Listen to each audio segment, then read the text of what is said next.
What up, what up, what up, what up, what up, what up, what up, what up? What's good, people? What is up? What is they went from the fourth level of hell and sent us down to the seventh level of hell. Why? Because then you got Kwanzaa pulling out her titties. The whore pulled out her titties. And these whore bags over here started feeling and fondling on her tits. Mike. I don't have it to do with you. Girl, you can go over there, rant and rave. Girl, you can shake all your rainbow bright hair all you want, dear one. I'm not doing this. I'm not doing this with you, dear one. I'm not doing this with you, dear one. I don't have nothing to do with you, and I'm done. Baby, you can scream my name from the rooftops from now till Jesus come back. I'm done after this. Introduced to Tick's Meat. Do you see what I see? Did y'all really hello, casting, wardrobe, y'all let him roll up out of wardrobe with these fans on, giving us all of this, thinking we were not going to see it? We have been waiting with bated breath and anticipating all season long for the slightest glimpse, and y'all just put it out there this episode in all of its magnificent glory. Listen, that young man said, baby, you ate on this first date, you giving up the cooch on the first date, okay? Well, you gonna run me my coins. Run me my cooch or run me my coins. Run me my cooch or run me my coins. Run me my cooch or run me my coins. That's our new theme song. That is the new song. Listen, somebody need to put a beat to that. Run me my cooch or run me my coins. Run me my cooch or run me my coins. That's what y'all got going on. Called out Sandcastle. Sand, bitch. Ow. Oh my God, it was so funny, girl. Ooh, baby, listen, let me tell you something. This shit started to turn into the precursor for some gay porn. That's what I thought it was. Because Big T is getting all, the voice starting to go deeper and get a little more wet and moist and sentimental and all of this shit. And it was real gay at this point. Like, I thought the bitch was going to, I thought Lil Bird was going to turn Big T around and do him like he did Uncle Cliff and do the grease it up with City Lou and ran right in there. It's not a coincidence that Big T started off the conversation by trying to find out if Lil Murder was fucking Mercedes, which he found out he's not. It's also not a coincidence that he would start talking about prison. Why? Because the bitches was probably up in prison. Girl. Oh, Clifford, you better go get your man. Big T got plans for that. Well, he had it on look like something Big Bird vomited up or something like that. Like, I did not like it. That Big Bird couture he was going for, it did not work. Like the pastor of a gay mega church on Easter Sunday. Okay, it was way too much sequins. He had on way too much makeup. Baby, his face looked like Yala Van Zap's neckline. Okay, just way too much makeup, clumped in everywhere on his face. Get it together, sweetheart. And you're a big girl, so that gives you a whole lot of canvas. So that was a whole lot of makeup, honey. Yeah. Rico looked like he was auditioning to be one of the three kings, or he was auditioning to be the main character on Jesus Christ Superstar. Girl, Wayne, did you have on a blue thong or a blue G-string or something? If you did, I want to see. Can I see? Get me up in my DMs. I do want to see if you have a blue thong or a blue jock strap or something like that. I'd love to see it too. Anyway, but I liked it with the turtleneck. Now, Troy. Well, hello, people. Hello. How the hell is everyone doing today? I'm glad to see y'all. Glad y'all are here. I think I want red today. Let's go with some red today. I'm gonna do some red. All right. Yeah, let's do red today. All right. I think I like that. Yep. All right. So we're here. We're back. Back in the saddle, back like we never left. What's going on, y'all? How are y'all doing? How was your weekend? How is your election eve going so far? Let me put this on the Instagram and on and share this on a community wall. I want to get the word out. Y'all go ahead and hit the like button. All of the things that y'all got to do. I'm not the only one that got stuff to do over here. Y'all got stuff to do too.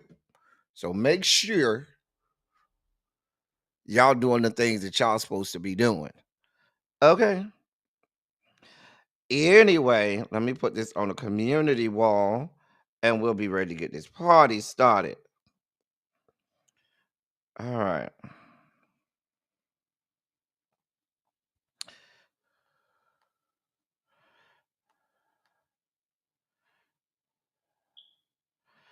All right. So, what is going on? Let me say hey to y'all. Yes, I have missed y'all, just like I hope y'all have missed me. I got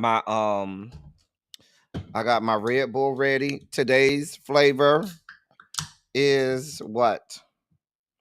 Peach and nectarine is today's flavor. Tomorrow we gonna have like 5 of them on deck, waiting, ready and waiting to be up all night long.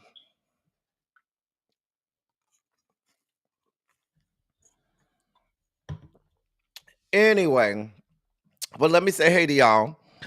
Hey TJ, my love, how are you doing, sweetheart, dear one, doll baby, love bug? Nessa, what's going on, my love? How are you?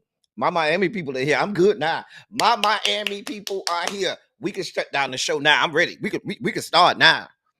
Because my 2 Miami Haitian princesses are here. Hey, Universal Goddess, how you doing today, sweetheart? You doing good today?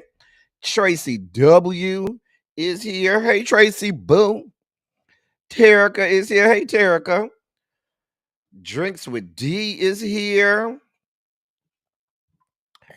We got Xavier finally came to class on time.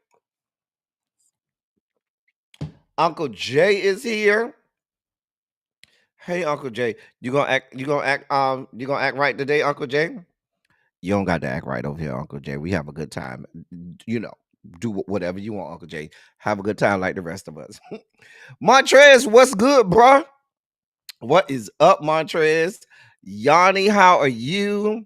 Xavier, you're not allowed to this. So let me go back to Yanni. Make sure I show her wonderful face. Make sure we can see the mug. We see that mug, Yanni. We see it. We see it, girl. The mug is mugging. That's real crude. Xavier, you're not allowed to disassociate, sir.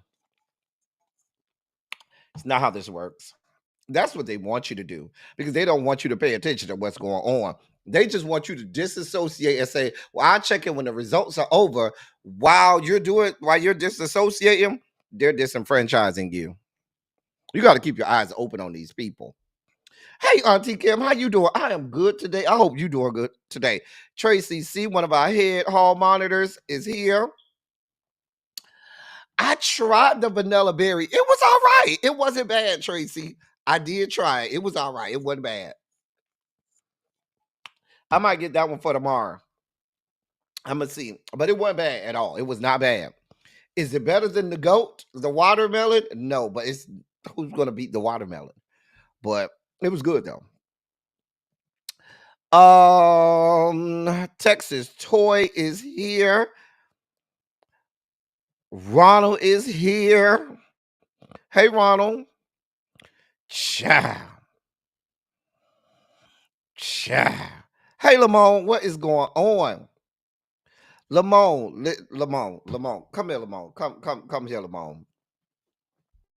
Now, Lamone, what I need you to do, Lamone, because I love you down, I need you to go back to giving us the picture with the guns out. Remember the old Avatar, Lamone, where you had the muscles showing, popping, giving people giving them something they could feel?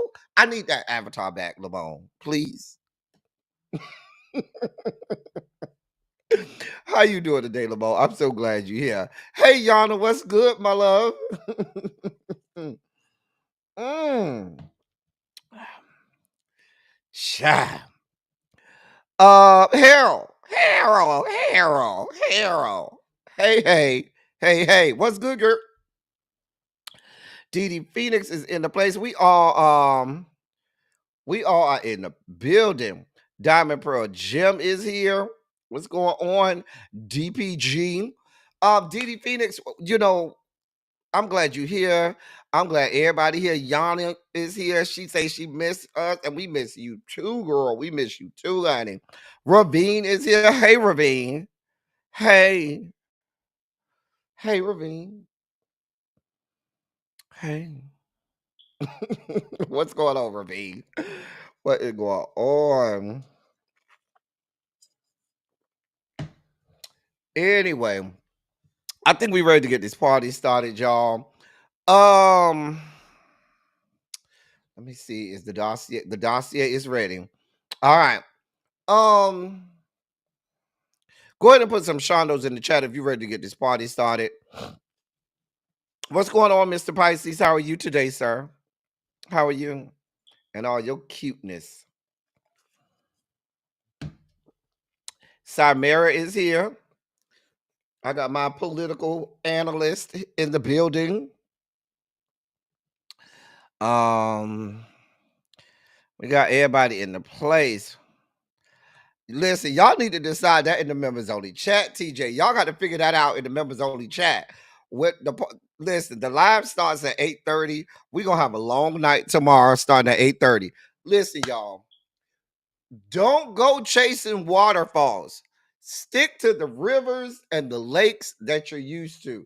Do not go over here to all of these Johnny-come-lately people that's going to be on here trying to give you political analysis when that's not what they do.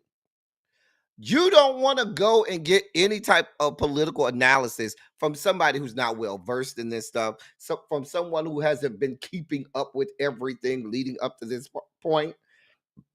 You want to make sure that you're going to people who know what they are talking about, who are measured, who are learned, who can, really rightly divide the things that you may be seeing and or hearing. Okay. Tracy say pomegranate martinis on deck for tomorrow. Yeah, you might need to go get your tequila early. Now, I'm not going to be able to drink as much as y'all drink. I'm going to have me a drink over here, but I'm not going to be able to, I got a long night. So I'm going to have to keep it together. We're going to try to minimize your stress level today, Simera, okay? We're not going to allow ourselves to get stressed out. I know, and that's the first thing we're going to talk about today. So let's go ahead and dive right in. Where's Larry? Larry, we ready, Larry. We are ready. Larry. I heard that Blackberry Crown is real good, Auntie Kim. They can't keep it on the liquor in the liquor store. Every time I go to the liquor store to get the Blackberry Crown, the shit is gone.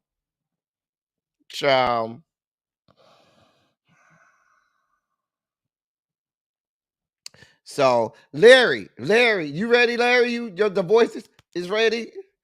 Because we ready. Go ahead and get Larry. Larry, we ready. Ladies and gentlemen, non-binary, gender-conforming members of our audience, it is now time for your Sugar Spike segment. And so, therefore, I bring to you the great Larry Meyers. Oh,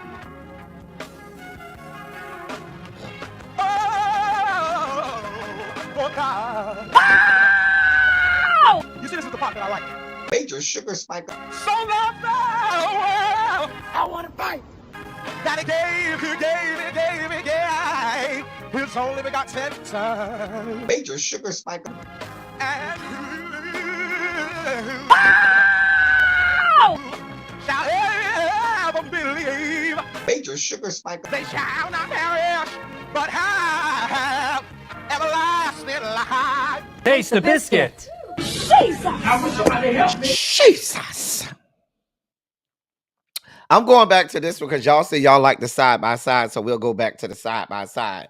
So we're starting today off talking about early voting, and we're going to pull up the numbers as we have been doing. And while I'm pulling up the numbers, I told y'all we needed to, take a moment. I need everybody to take a moment with me. Take a moment with me. Just do this. Do this for me. Close your eyes. Breathe in. Hold it. Breathe out. All right. Take 4 seconds. Breathe in. 2, 3, 4. Hold it. Breathe out. 2, 3, 4. We just need to take a breath every now and again. Breathe in. 2, 3, 4. Hold it. 2, 3, 4. Breathe out. 2, 3, 4. Now, why are we breathing in, breathing out? It's been a very, very, very contentious election cycle. Hey, Quintessential. How you doing? I have no snacks today. I only have a Red Bull. That's all we have today. Hey, Aquarius goddess. Listen, we gotta breathe. One more time. We gotta breathe. One more time. Let's do one more. We're gonna do two more breathing exercises. One more time. Breathe in, 2, 3, 4. Hold, 2, 3, 4. Breathe out, 2, 3, 4. One more time.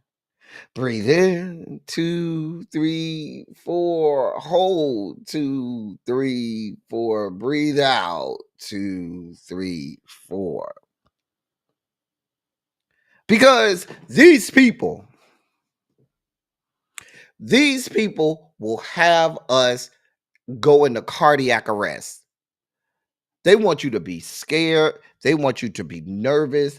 They want you to be, they want your anxiety at, an all-time high. And the difference between us and some of those nuts, the MAGA nuts and the idiots over there is we understand that cooler heads always have to prevail.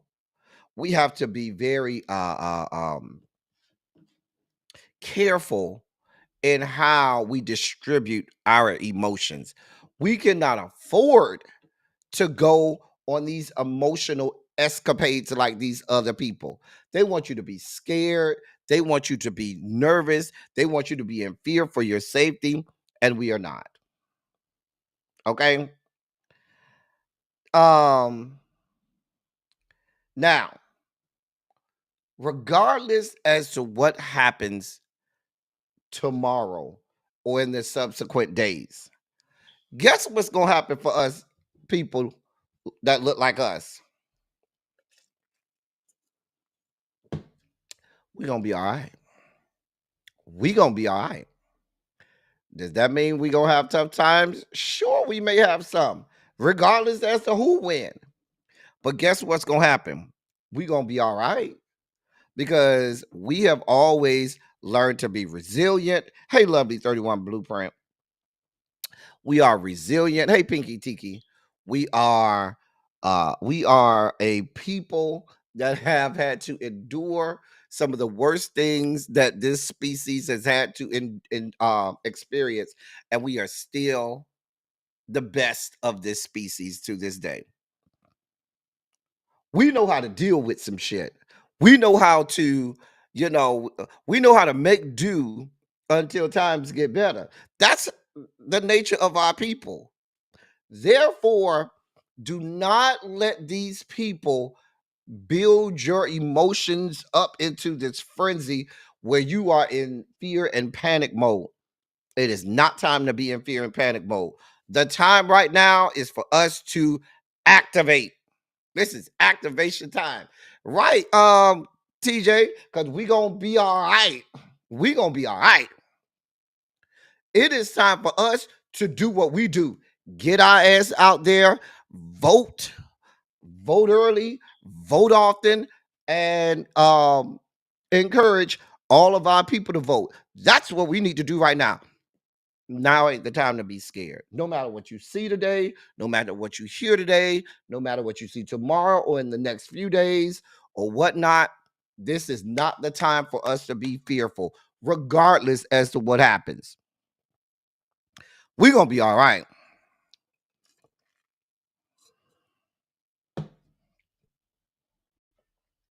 Xavier said he gonna be all right because he got his shit sitting next to him on the nightstand. And if a bitch try it, he's ready. We stay ready. We ain't got to get ready. Cha. Girl. Now, what tomorrow, my intention tomorrow is for us to be here regardless, having a good time. We're gonna have a great time tomorrow. I got people that's gonna be here on the panel. Y'all know we're gonna have jokes. We're gonna be laughing. We're gonna be here for a good minute. We here for the long haul, okay? We're gonna be here a long time tomorrow night. So I'm not even listen. We gonna be here for a while. I need to go get. I have not gotten my first box yet, Tracy. I'm going today to go get my first box of Christmas tree cakes from Publix, and I'll be ready for tomorrow. And Tracy, I'm trying to limit myself. I said whatever I do, I'm only buying one box at a time. I'm not gonna buy 6 boxes at a time like I normally do. I'm only gonna buy one at a time, Tracy, so as to try and limit myself. I'm trying to do better, Tracy. Trying to do better. So I'm gonna go tonight. I'm gonna buy one box. Okay. Before you come to the chat, hey Gabby. Gabby says she got $10 for anybody who need to post bail. I know that's right. Hey, Sharice. Now, I do have some things to report. We are going to get to the early voting updates right now. Oh yeah, they are out, Cymera. They are out, Cymera. The Christmas tree cakes come out in October. Just saying. Those of us who love them, we know they be out in October. Anyway, so let me get to the results, the early voting, not results, but the early voting numbers. Now, I pulled 2 sites today. Normally, for the last few days, we have been going to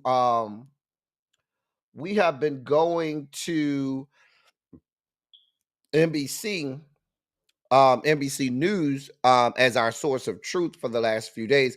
But today I'm going to another one. I'm going to make myself small and make it bigger. I'm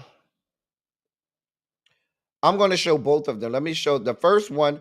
As I've been going through to a lot of my resources and sources of truth, many of my sources of truth pointed to this this website by one of the worst universities on earth, the University of Florida. And as a Florida State alum, I hate all things University of Florida. However, it does seem to be a source of truth for a lot of sites that follow these things that we call elections and politics. So many people use the University of Florida Election Lab and their trackers as a primary source for the numbers that they talk about with regard to elections. So according to the University of Florida election 2024, the election lab, and according to their data and numbers, early votes right now, we have a total of 80,950,262. And that's as of 4:07 p.m. this afternoon. Let me see if they have an update since then. No, that's still as of 4:07 this afternoon.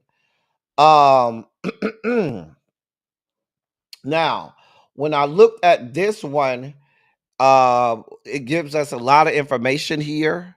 It tells us the total number of registered Democrats that have voted, total number of registered Republicans that have voted, total number of no party affiliation that has voted. Right now, 37%, 37.9% overall registered Democrats, 36% overall registered Republican, and 26.1% registered non-registered, no party affiliation in terms of voter registration have voted. They also have a breakdown by the numbers 18 to 25. And this is just early voting numbers. We have 1.6 million, 26 to 43.2 267 million. 41 to 65 is 7.469 million, and over 65 is 6.6 million for a total. And that's the total by age. And these are for states that report the age. I'm sorry. These are based on the states that report the age. All states don't report on the age. Voting by gender, and these are according to the states that report the gender of the elections. Right now, female voter turnout for the early vote of the states that report on gender is up 9.397 million female, 7.606 male, and unknown or not disclosed is close to 400,000. So there's the demographics there. The demographics by race. White vote turnout is the largest with 6.123 million. Black vote is number 2 with 2.1 million. Hispanic or Latino vote is close to 300,000. This is only in 3 states though. Let me say that these are only in the states that report ethnicity, that have reported on ethnicity, and that's Georgia, North Carolina, and South Carolina. So that's what we have there. They don't. This one doesn't give me the breakdown. I thought it did. I thought I saw where I could click on a state. Oh, here it is up here. I think I can click here. Let me see. All right, yes. So let's go to state by state. Florida right now, total of 8 million votes have been cast. And that's early and in-person. That's mail-in vote and early in-person voting. You see the numbers there. Still 43.2% Republican, 32.9% Democrat, and 23.9% non-party affiliation. Always remember that non-party affiliation goes a long, long way. Let's go to Georgia. Georgia right now has close to 4 million. I wonder. Say it was last updated today. I think we're still waiting for some numbers to come in from Georgia because these numbers look a lot similar to. Hold on. These numbers in Georgia look a lot similar to what it was last week. Yeah. So yeah, these numbers look a lot. I wonder if we're still waiting on. But you can go to this site. Let me put the site in the chat in case you want to go and look up your own states individually. Hold on. Oh, you know what? Stupid me. I'm saying all of this. I ain't even shared the screen. Oh, I feel so stupid, so dumb. I wasn't even looking at y'all, right? So I'm over here looking at the screen, thinking y'all seeing what the fuck I'm seeing. And stupid ass Elton just giving out numbers like an idiot. I'm just over here giving out numbers. Oh. Oh, that's funny. That is too funny, y'all. I'm sorry. Let me go back. Oh, that is so funny. That is too funny. Oh God. Mhm. That is too funny. So see, that's why you're supposed to check every few minutes, El Teddy. So this is what the map looks like on this side. Once again, this is the UF election lab, and they are considered a source of truth for a lot of sources. Right now, like I reported earlier, 80 million 950,262 early in-person early votes and mail-in votes have been cast in total. That is too funny, El Teddy. Oh man. And so we can look at the votes by state. Earlier, you heard me breaking down the total votes by party affiliation. And there's the breakdown there. I won't insult your intelligence. But there's it there.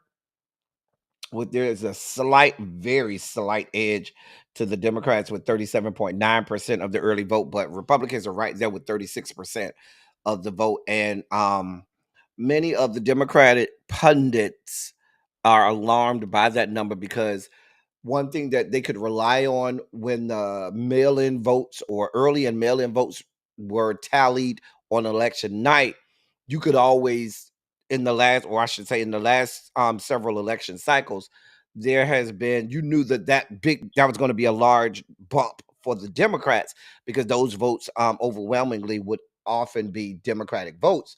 But now, since the Antichrist Donald John told his sycophants and acolytes and his cult members to vote early, they have been doing that, as you can see, in large numbers. So the Republican early votes are much larger than we've seen in previous election cycles, which like I said is quite alarming for a lot of the people that are Democratic pundits, I should say. Here's the breakdown by age, and that's according to the states that give that information: Colorado, Delaware, Georgia, Idaho, Iowa, Michigan, North Carolina, Pennsylvania, and Virginia. That's why this number isn't equal to 80 million. For the states that give out information on gender, vote by gender, which is Colorado, Georgia, Idaho, Michigan, North Carolina, Virginia. You see those numbers breakdowns, and then you see the breakdown by race. Much fewer states give that breakdown.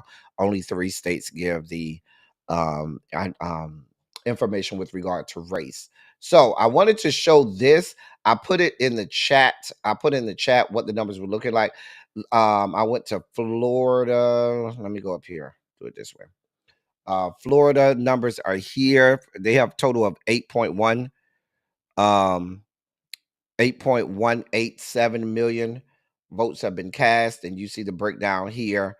Democratic, Republican, no party affiliation, with the Republican having a large turnout in Florida. But this non-party affiliation number, 23.9, is a large number. That's a large number, and that could determine any election. Let me go right over to Georgia. Georgia, right now they are reporting 4 million 4.017 million votes that have been cast in Georgia right now. Um, where's the breakdown by party? They don't have a breakdown here by party affiliation. Um, I'll look at the other side too for you all. Let me look at some other states. Let me go to Maryland. I know a lot of y'all in Maryland. Let's look at Maryland. Maryland, 1.6 million votes have been cast. Of course, overwhelmingly Democrat. That is a heavy blue state. You can see that there.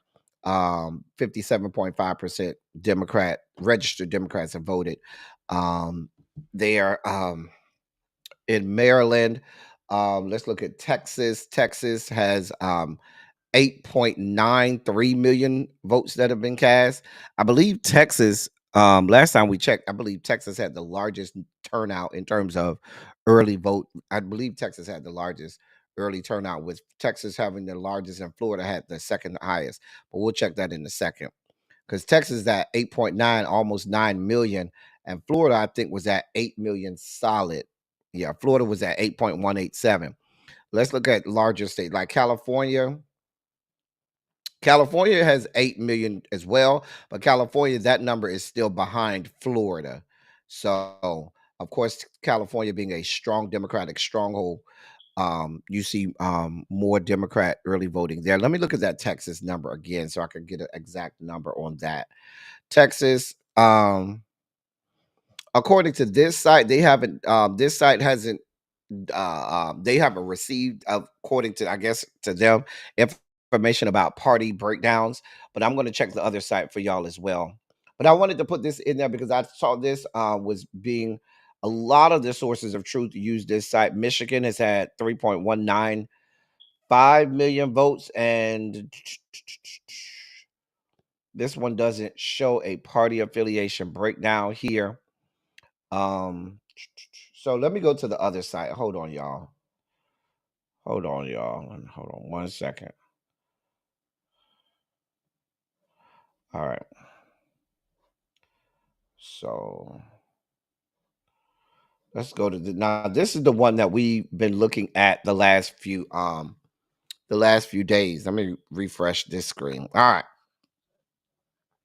So according to this, remember the other one had 80 million, and according to this one, this is the NBC one that we have been looking at. They have 77.3 million votes. Now, what they do have here is they do have the breakdowns. Remember, there was states where you couldn't see the breakdown. What was one of the states where we couldn't see the breakdown? I think it was Texas. you couldn't see the breakdown of the voting. And so you see that here, they do show the breakdown by party affiliation, with 50% being Republican, 37% being Democrat, and 13% being non-party affiliation. Now, remember how I say the closer you get to 15 or higher, that non-party affiliation can sway an election. Think about this, isn't quite 15, but if you look at this number, 13% plus 37% equals 50%. So if all of those non-party affiliation, which doesn't happen, but let's just say best case scenario, if all of those turned over and turned blue, that will be a tied race. And so that's why I say when you start looking at numbers 15% or higher for a non-party affiliation, that's a large number that could really sway an election. Let me see if y'all put any states y'all want me to look up. Let me look up Georgia here. Because I like this one better because it shows the numbers. So Georgia has a total of 4 million. We see it's real close with 48% Republican, 45% Democrats, and 7% non-party affiliation. This is another state that Democratic pundits are looking at very closely because in the past you've had a much larger turnout with regard to uh, um, Democratic early voting in Georgia. Um, Now that could go either way because whereas the just like I talked about early voting being something that Democratic um, um, when those numbers would come in, Democratic pundits will always say, "Okay, I know that's going to be a large boost in terms or a large bump for the Dems." But what this could mean is that could mean that the election day numbers for Republicans could shrink, whereas Republicans knew the election day numbers will be large for them. Those numbers could shrink now that you have a lot of them that are doing this early voting. So um, we'll definitely be monitoring tomorrow. Let's go to some of these quote unquote battlegrounds. Michigan is um, Michigan is tight, 46 Dem, 43% registered Republican, and 11% no party affiliation. Uh where let's go to North Carolina. North Carolina, let's see. North Carolina is still pretty evenly mixed, although that number of non-party affiliation has gone up. That has gone up over in North Carolina. Um Let's see where else we want to look. Let's look at Pennsylvania. I'm surprised. Not a lot. I would expect a larger turnout in terms of early voting in Pennsylvania. That number seems a little small to me, but it's still 56% registered Dems that have done early voting in Pennsylvania and 33% registered Republicans in Pennsylvania. Let's go to Wisconsin. Still huge no party affiliation vote there. That gray area could go either way. So that's why even though you see a lot of Dems here, almost 10 points, almost double digit points in terms of more Dems than Republicans, that 41% non-party affiliation could be divided either way. So it's real it's real hard to get a hold of what that means. We really are going to have to wait till election night. Let's go to Minnesota, which is another battleground. Minnesota, you see here, registered Dems, 42, and that's double digits. That's 21% more than um, the Republicans. However, this large, huge non-party affiliation could still sway that election either way. I will say it's been a long time since Minnesota has gone red. Minnesota, even though they call it a battleground, Minnesota has been blue for some time now. Even when Wisconsin and Michigan flipped, Minnesota stayed blue. So I'd be very surprised, especially with Walls on the ticket. I would be very surprised if Minnesota did not stay blue. Let me go to some of the western swing states. Let's go to Nevada. Nevada right now, we have 34% registered Republican. Registered Dem, 38% registered Republican, and a huge 28% no party affiliation. That's a huge number. That's a very huge number. There in Nevada. In Arizona, we have 33% Dem, 42% Republican, 25% no party affiliation. I was looking at some polls of Arizona today. Most of the information that I've gotten in some of the last poll today, you got a lot of the last between yesterday and today. Many of the last trusted polls came out yesterday and today, and most of them had Arizona at this point tilting Republican. Tilting is closer. You go toss up, tilting, leaning, and then solid. So right now, they had Arizona tilted Republican. Um, and we'll see how that fares out. But there seemed to be a red surge over there. What's another state I need to look at? Mm.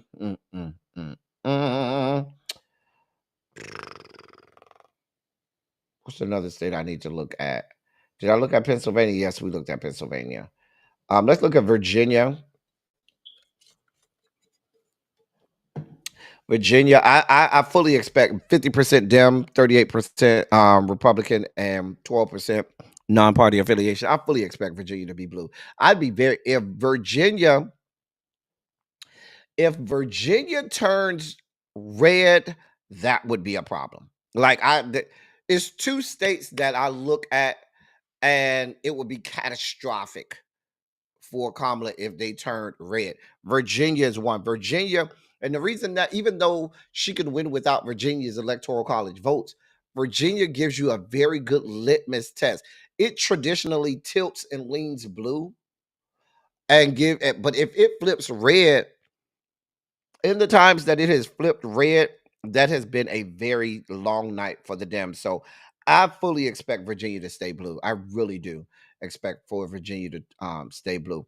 What I'm more so going to look at is some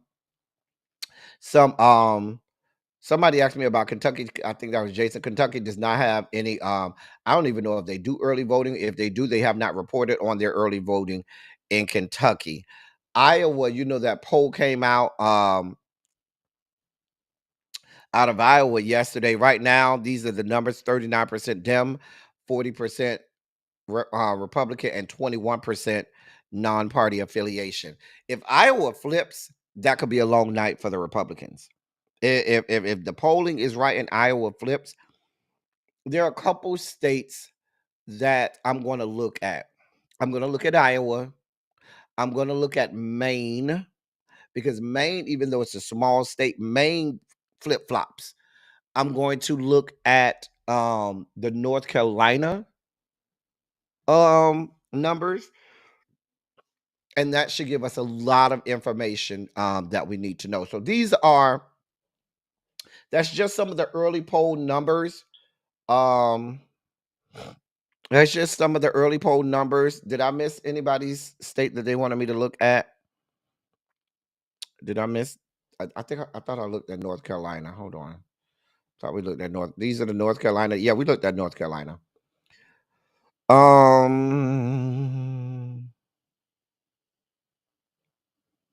right. So I got a lot of. So that is our updates. I got a lot of other information that's going to help us between now and tomorrow.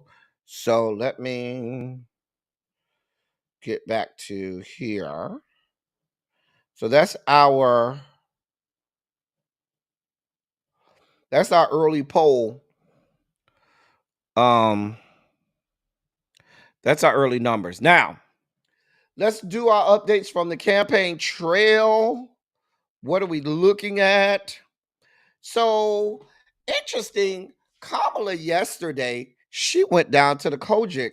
She was down at Greater Emmanuel Institutional Church of God in Christ, the home church of the presiding bishop of the Churches of God in Christ, Bishop J. Drew Sheard. She was there yesterday. I said, I see you, Kamala. Mhm. She was down to the Kojic yesterday. I said, oh. Yeah, she was down to the Detroit yesterday, Diamond Pearl Gym. I said, yeah, Karen's husband. Kiki Daddy. Child. She was down there.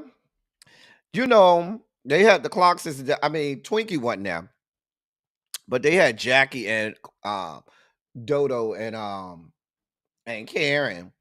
They was there on the front row. Child. I wonder if Bishop Wooden would let her in his church. You know, Bishop Wooden wasn't shit, ain't shit. Child, that's Kiki Daddy. That's Kiki Daddy. You know, Twinkie is ill. They're really trying to do the best they can to try not to have Twinkie out a whole lot. But Twinkie is more ill than they're willing to let on with. So they try to do their best to keep her out of public view a lot. But Twinkie's been ill for some time. Um so yeah, I saw the Bishop McClendon clips where he was out here dear God, where he was out here talking about why he ain't voting for Kamala, lying on Kamala, talking about she would. He said that she said so. I saw the clip. If I hold on, let me see if I can find the clip because I don't want to get the man out of context. Hold on. Let me see if I can find the clip. If one of y'all can find it faster than me and get it and put it in the members on the chat, that'll help me out a lot. Hold on. Let me see if I can find the clip with Bishop McClendon. Because it was real out of pocket. It was real out of pocket. Let me see. See if I can find this. Hold on. Hold your line. Hold on. hmm Hold on for a moment. Let me find this. Let me find this. See what we can find. Okay. Is this it? Oh, this is I think this is it right here. Hold on. No, that ain't it. That ain't it. Shoot. What just happened? Damn it. I'm trying to find it, y'all. Hold on. Hold on.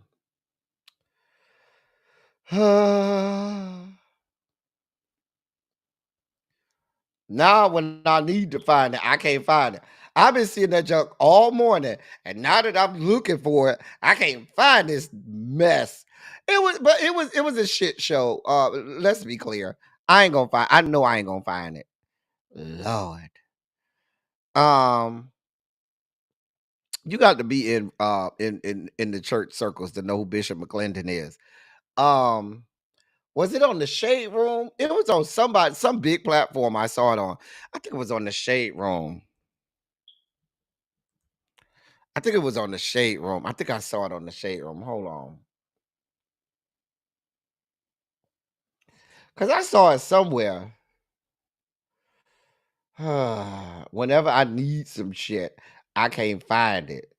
Lord. And normally I can rely on the members only chat to find the stuff real fast. They ain't even got it in the members only chat. Lord. God. Boy, oh well. I wanted to put this, I really wanted this. Lord. I ain't gonna find it. Mm, mm, mm, mm, mm, mm. Wait, I wonder, is it in that one? Hold on. On that account. Maybe it's on that one. Hold on. Oh, here it is. Okay, I think this is it. Hopefully this is it. Hope hopefully this is it. Hold on. You said it's on Larry Reed? That's what I just pulled up. That's what I thought it was gonna be on. Hold on, let me make sure I got the right one. Cause that's what I put. I say Larry will have it. If anybody will have it, Larry Reed will have it. All right.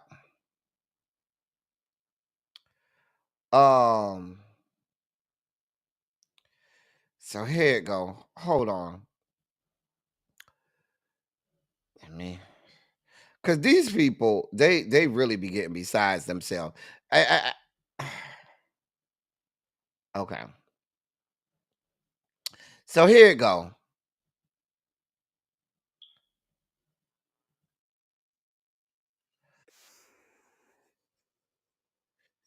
And then Hold on. some Let me preachers hold on. Let me refresh. and that certain things had been said online on some things, and then some preachers and some pastors began to make comments about things that I said. And quite frankly, I've only read one of those, and that one I will address directly. I read that Bishop Paul S. Morton went to the public in social media and addressed something concerning me. And this is a man that I respect, and a man for a season that I served. So he took it upon himself to make a post concerning me. And I know Bishop Morton, he's a man of peace. He's not a man who seeks out confrontation.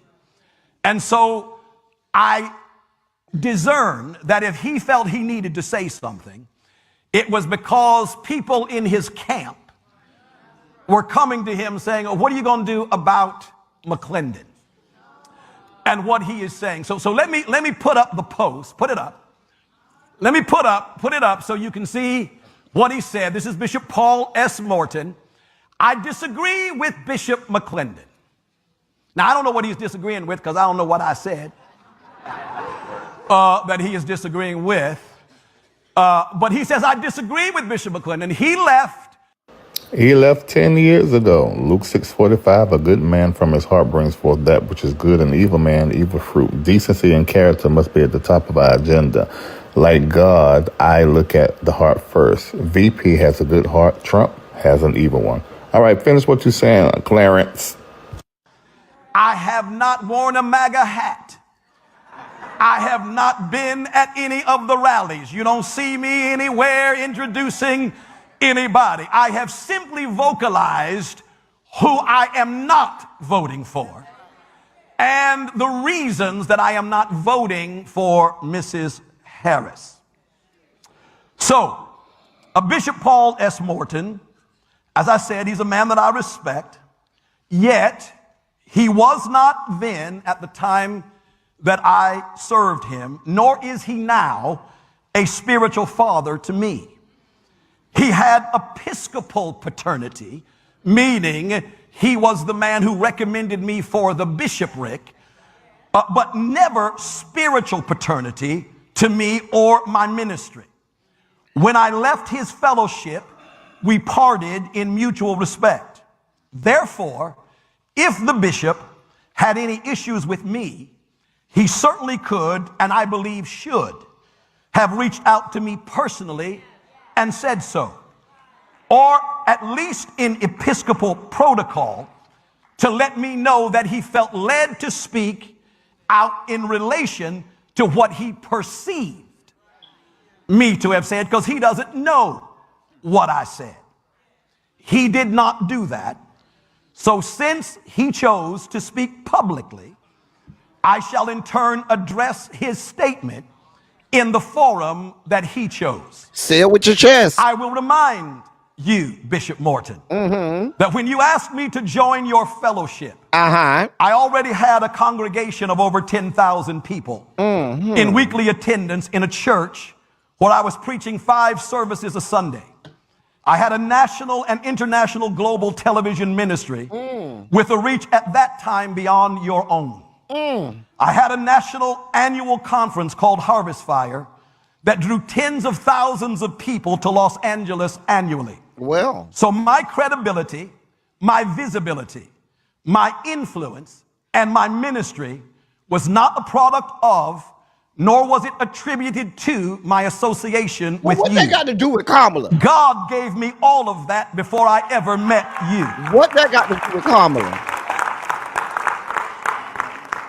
I did not then, nor do I now, need your endorsement or agreement like to hear themselves on talk. anything I say or do. My affiliation with you neither broadened nor expanded my ministry. In fact, this it ain't about it. Paul S. Morton. This about But the Kamala. Lord had given me an assignment to help you with the outpouring of the Holy Spirit upon Baptist people. Because as a young man of 21 years old, I was filled with the Holy Spirit with the evidence of speaking in other tongues in my prayer room. I had never heard anybody speak with other tongues. I had never been to a church where people spoke with other tongues. I had never been in any environment where people spoke with tongues. The first person I ever heard speak in other tongues was me. And it happened by divine revelation. And after that, the word of God that God had put in my spirit as a young boy began to come alive, because the Holy Spirit was now shining illumination on the word that had been laid in my spirit. And I prayed to God at that time. I said, God, please pour your spirit out on Baptist people, because the word is in them. They simply need the Holy Ghost. And so when I invited Bishop Morton to come to my conference and to preach, after that, he was leaving my office. And he said to me, I want you to help me, and I believe you need to be a part of what I am doing. I was on my way out of the office.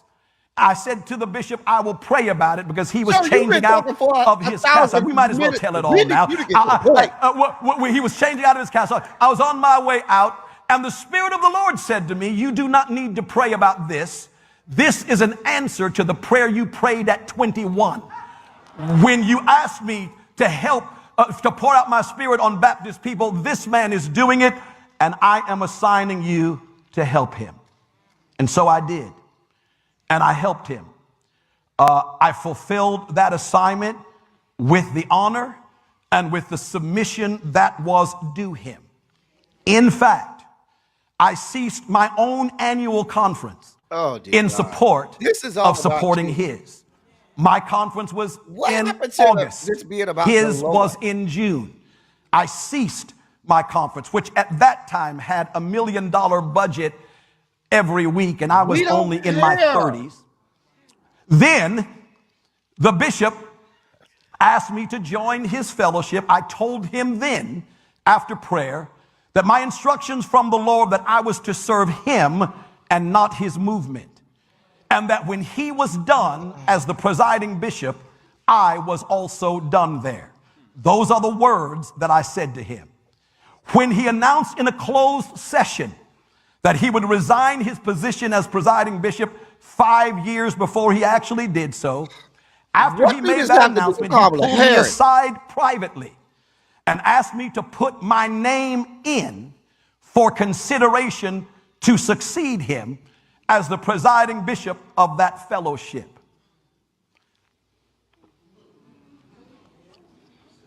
And the bishop will not refute this, because if he would be lying, and I do not perceive him to be a liar.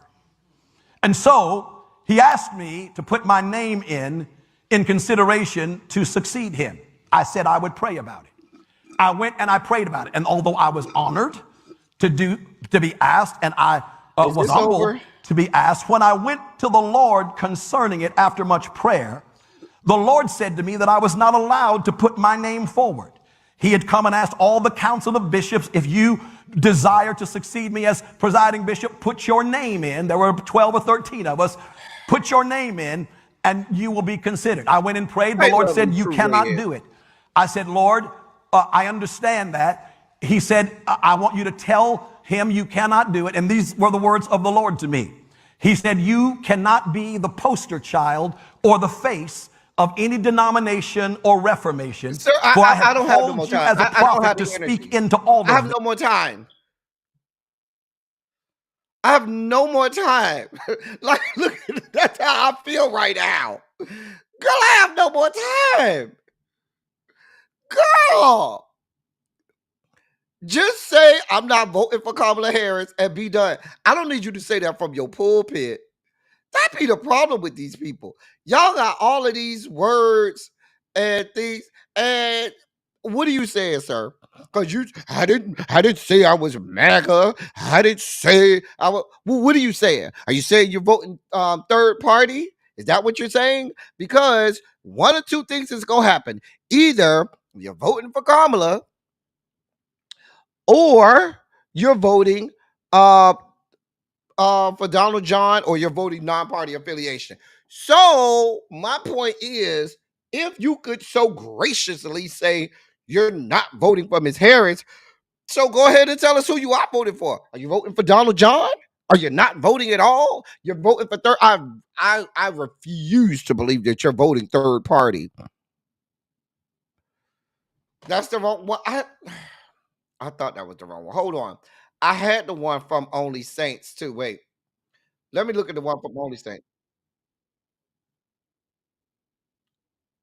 But I'm looking at the one from Only Saints. Yeah, this is not a good one. Hold on. Oh, here it is right here. I got it. I got it. I got it. I got it. I got it. Thank you. Uncle Jay. No, I found it, Uncle Jay. I found it. I found it. Hold on, Uncle Jay. I got it. I got it. This is the one we need. Because that other one, bro was just talking just to hear himself. Sir, we don't give a damn. All right, here we go. Say it with your chest. Oh, hold on. People said Jesus is Lord, and she looked at them and said, you're in the wrong rally. And they tried to sweep it. They tried to sweep it under the rug. Like, hold on. Let me play it again. Let me start it. He wasn't addressing that, but there were two people. Hold on. Let me start it over. Hold on. President in a rally where some people said Jesus is Lord, and she looked at them and said, you're in the wrong rally. And they tried to sweep it. They tried to sweep it under the rug. Like,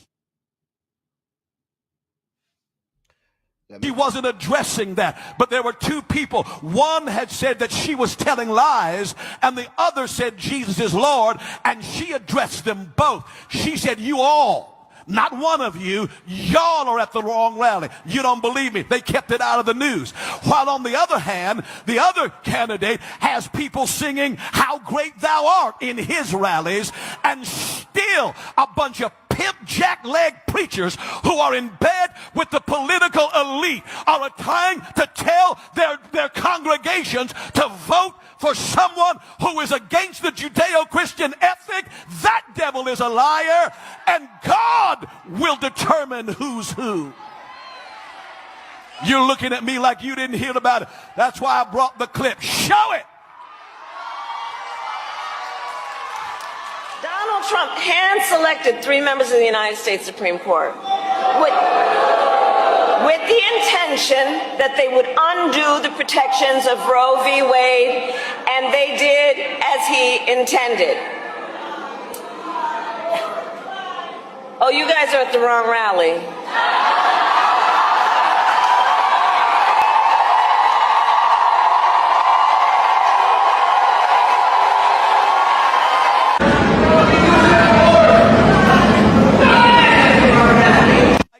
wasn't what she was addressing. She was addressing someone who called her a liar. No, she was addressing them both. She heard someone call her a liar. She heard someone say Jesus Lord. And she says, you all are at the wrong rally. And then she says, you need to go to the smaller one down the street. Well, let me tell you something, my sister. You need to watch how you deal with God's people in this hour. Because just because you get elected, if you do, doesn't mean you'll last. God is still the God of heaven and the God. That's not a threat. I'm a prophet. God will do certain things to silence the mouth of mockers. So you sell your vote for welfare programs, stimulus packages, housing promises, even if the candidates are against your Christian values and your Judeo-Christian ethic, and then you have the nerve to stand in a pulpit and call yourself a child of God. No, you're not. You're not a man of God. You're a preaching pimp. Saw the Madam Vice President. What do y'all want me to do? What am I supposed to do with these people? What the hell do y'all want me to do with these people? I don't have that type of energy. I just don't. I promise you, I don't have the energy necessary to break down how ridiculous this man is. Just fucking ridiculous. Because first of all, sir, you're making a whole bunch of assumptions here. You're making a whole lot of assumptions, okay? First of all, you're making the assumption that she actually heard, because I didn't hear the people say whatever. Only people I heard was the people who said they're a liar. Now I just listened to the video. All I heard was the people said that's a lie. So I'm assuming that she said to the people over there that is a lie. Even if she was talking to the people who you said Jesus is Lord, even though I ain't heard no Jesus is Lord, God help us. You're assuming that these people are Christian. You're assuming that these people are not just here trolling, right? Because just because somebody said that does not necessarily mean they, profess to be of the Christian faith, right? Right? You then make the assumption that this woman has no affiliation with Christianity as well, but are assimilating that to the other rallies at Donald John's rallies because they're singing How Great Thou Art at that rally.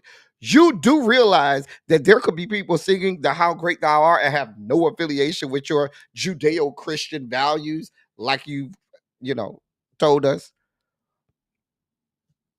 Where do y'all find these people?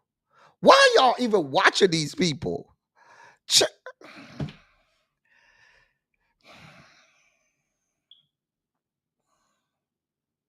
I don't know where y'all find these people. I just.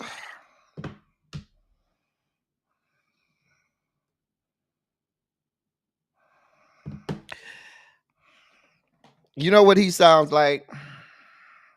There are a lot of these preachers of African descent. I ain't gonna necessarily call him black. I'm just gonna say he's a preacher of African descent that wants so badly to be descended from the Caucasus Mountains, adjacent to, aligned with, in cahoots with those other members of the clergy descended from the Caucasus Mountains, so much so that they don't give a damn about anything else except for what could happen to them if they are affiliated with those people descended from the Caucasus Mountains, mainly getting a paycheck, mainly having their net worth go up.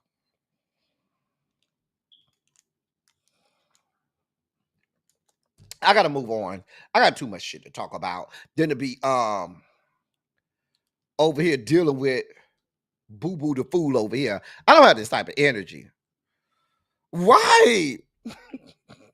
Girl, that perm is seeping into his cranium. D. Johnson, where they find these people at? I'm just trying to understand. Who really goes to these churches? Y'all be over here with this man over here with Bishop McClendon. Y'all be over here with Shawnee O'Neal husband, Keon. Y'all be over here with all of these buffoons, these idiots professing to be of God when all they're doing is selling themselves and not selling Jesus or God or, you know, the faith, the Christian faith. They're not selling any of that. They just selling themselves.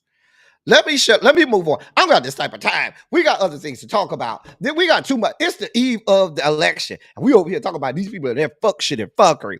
So we know that Donald John and Kamala are out here. Listen, I'm tired looking at them. I know these two, Donald and his team, Kamala and her team. I know they are exhausted.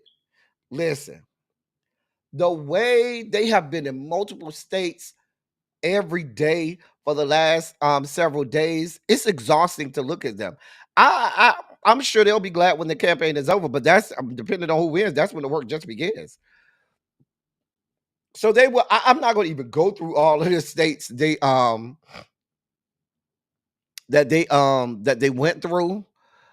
Just know they were everywhere today. They were everywhere today. All of the battlegrounds, the Georgias, the North Carolinas, the Pennsylvanias, Nevadas, and Arizona, they was everywhere.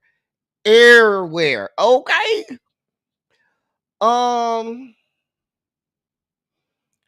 Now, in good news, the Georgia Supreme Court paused the ruling on deadline extension for returning absentee ballots for over 3,000 voters. A divided Georgia Supreme Court today paused a state judge's ruling that gave more than 3,000 voters in Cobb County several more days to return their absentee ballot after local election officials admitted they were late sending them. The ruling will only affect voters within a group of some 3,240 who live in the United States and don't get their absentee ballots in on time. Any voters in that group who live overseas will still have their ballots counted as long as they're postmarked by election day and received by November 8th. The Supreme Court's order directs local election officials to segregate any ballots received after 7 p.m. on election day and before 5 p.m. on November 8th and to not destroy them until further order of the court. Whether those late arrivals should be counted at all is a question that will be litigated after the election. So what had happened was Republicans were trying to say, well, that ain't our fault that those county election officials fucked up. They ain't get, because the people are saying we didn't get our absentee ballots on time, and the elections officials said we know we did mess up and it didn't get to the people on time, and so a lot of them live overseas, and so Republicans said, well, their vote shouldn't count. The court, and it went to court. And so now the Supreme Court is kind of split on whether or not they're going to allow them to be counted. At first, there was the thinking that they were going to summarily say no, but right now they're divided on what to do about them. So they're told the election officials anything received after the 7 p.m. Any absentee ballots received after 7 p.m. on election day and before 5 p.m. on November 8th, which would be Friday, hold those until we figure out. Now we know, here's what's important number. Somebody write this number down for tomorrow night. The number is 3,240 votes. That's the number of votes that we're talking about. And I say that because what happens if the margin of victory for either candidate in the state of Georgia falls within a number where that 3,240 votes could actually mean the difference? What happens? And now they're saying they're not going to, that won't be litigated until after the elections. The number that we're talking about, 3,240. So remember that because as we're looking at tomorrow, at the election tomorrow, it was something I wanted to read.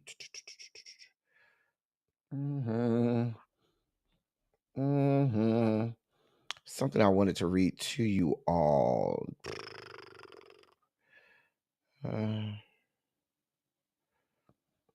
Pennsylvania has already said don't look for nothing tomorrow night. Pennsylvania is on record saying do not look for anything tomorrow night.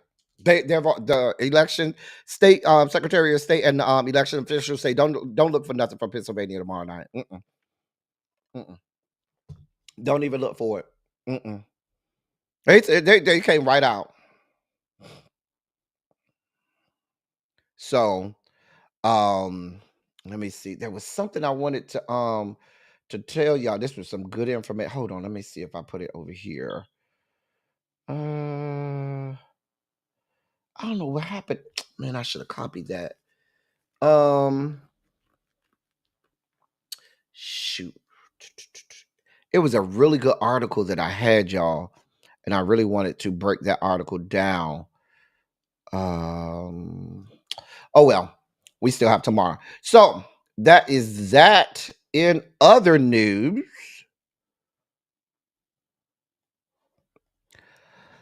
Donald John has come out today. This young man here's what Donald John is saying. Quote, it's unfortunate. And this was him talking about how if he doesn't win on election day, that he is that he cannot lose, and if he loses, it's because they've cheated. He is reporting at his rallies that Democrats are cheating, and he's also it's laughable, y'all.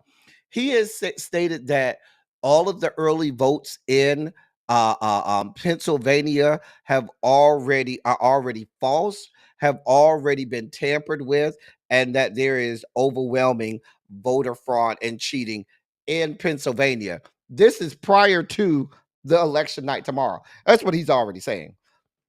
They're already laying the groundwork.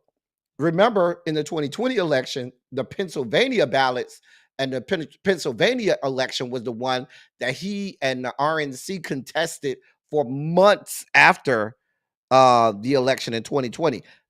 It was Pennsylvania, Arizona, and Nevada. Those three states, they went to the highest of the judicial the judiciary in order to try to get those elections overturned in those three states, and we see he's already trying it again. It's ridiculous. I don't. The groundwork has already been laid. It's already been laid. I'm telling y'all, this is going to be a long day tomorrow, but we'll have fun with it. We'll have fun with it. In more news, oh wait, that went the wrong way. So we're not just voting for president tomorrow. There's a very real possibility that by the end of the night tomorrow, we could be talking about having the first black Speaker of the House. Now, the House is fully up for grabs. The House is fully up for grabs, and I don't think a lot of noise has been said about the House. The House is a real toss-up. Remember, Republicans only had a 4-seat majority, and as people kept, resigning or, retiring, that margin got smaller. So Mike Johnson is only Speaker of the House by the slimmest of margins. And now we have a toss-up in the House where we could be talking about, if the Dems take the House, having the first black Speaker of the House in the form of Hakeem Jeffries, a member of Kappa Alpha Psi Fraternity Incorporated. Here are some districts that political pundits are saying, if these districts flip, it will give you some clues as to who's going to win the House. The first ones are in Virginia, Virginia's 2nd district, as well as Virginia's 7th district. And these are two suburban battleground seats right now. One is in the Virginia Beach area with first-term Republican Jen Kiggins. And she's facing Democratic challenger Missy Cotter Smassel, and that's for Virginia's 2nd district. And in Virginia's 7th district, you have the incumbent Democratic Representative Abigail Spanberger, and she's facing a Republican challenger, um, Derek Anderson. What they're saying is um, that's those 2 seats. If they flip, that can give you some idea of how those 2 seats go. Can give you some idea. Iowa's 1st and 3rd congressional districts also. Iowa's 1st district, you have Representative Marionette Miller Meeks, and then you have Representative Zach Nunn in Iowa's 3rd district. Those both are Republican led or dominated seats, where the Democratic contenders are polling really well and could actually win those 2 seats. So if those 2 seats flip, that could give you some inclination as well. That trend also falls in line with that important poll that came out of Iowa yesterday that said that Harris was actually up by 3 points in Iowa on Donald Trump. So that would lend itself to support that poll that just came out yesterday. Another district would be, or another area is New York. We remember stupid ass New York Democrats trying to keep progressives out of the House, did all of this stupid ass redistricting to try to hurt and alienate progressives, ended up hurting themselves and allowing Republicans to go into areas where that were formerly staunchly Democratic strongholds. And so now they're looking to see if the Democrats can pick up some of those seats that they lost in New York. Because if we're really looking at how the Dems lost the House in 2022, New York was the reason why the Dems lost the House in 2022. So we'll be looking at all of those seats in New York, because those seats in New York are going to give us a lot of details and a lot of information as to how the House will go if they can flip if they can win back several of those seats that they lost in New York.